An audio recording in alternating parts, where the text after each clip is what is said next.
Friends welcome back to Ratna life style.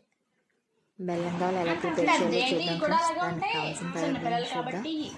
Already మనం కలిపేసి గవ్వలు ఒత్తడం చూపిస్తున్నాను అనమాట.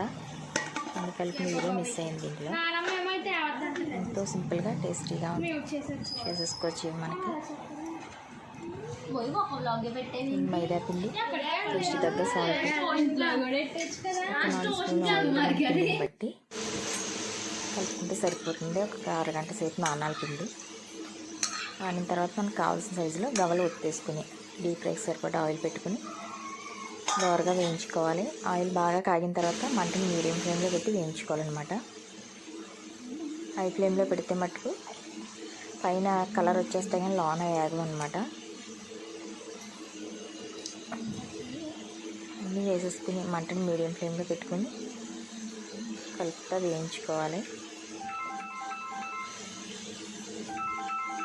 గవ్వలన్నీ వేయించేసుకుని పక్కన పెట్టుకున్న తర్వాత అప్పుడు పాకాన్ని పెట్టుకోవాలన్నమాట. ఆల్రెడీ మన ఛానల్లో పంచదార గవ్వలు ఉన్నాయన్నమాట. ఇలా వేయించేసుకుని దోరగా తీసేసుకుని పక్కన పెట్టుకోవాలి. ఇవి బెల్లం గవ్వలు అన్నమాట.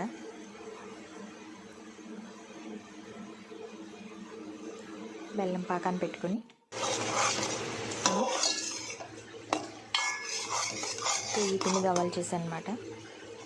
కేజీ పిండికి నేను తినేదాన్ని బట్టి వేసుకుంటే సరిపోతుంది బెల్లం. నేనైతే అరకిలో వేసాను. అరకిలో బెల్లం వేసుకుని ఒక అర గ్లాసు వాటర్ పోసుకుని పాకం వచ్చేదాకా చూడాలి. లేత పాకం వచ్చేదాకా చూసుకుని ఇలా లేత పాకం వచ్చేదాకా చూసుకుని ముందుగా వేయించి పక్కన పెట్టుకున్న గవ్వల్ని దాంట్లో వేసేసుకుని కొన్ని ఒకసారి మొత్తం మిక్స్ చేసుకుని పైకి తీసేసుకుని వేరే పళ్ళెంలో వేసుకోవాలన్నమాట. ఇది చల్లారిన తర్వాత పాకం దానికి బాగా పడుతుంది. ఇలా వేసుకుంటే స్టవ్ మీద ఉండగానే వేసుకోవాలి. మంటని మీడియం ఫ్లేమ్లో పెట్టి పాకం కొన్ని వేసేసుకుని తీసుకుని పక్కన చల్లార్చుకోవాలన్నమాట. అది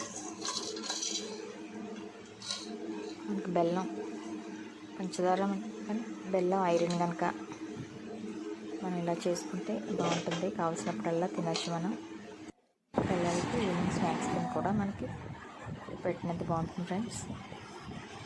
ఎంతో సింపుల్గా టేస్టీగా బెల్లం గవ్వలు రెడీ అయిపోయి ఫ్రెండ్స్. మీరు కూడా ఎలా ట్రై చేసి మీకు ఎలా కుదిరే నాకు కామెంట్ చేయండి. Thank you for watching. Please subscribe my channel.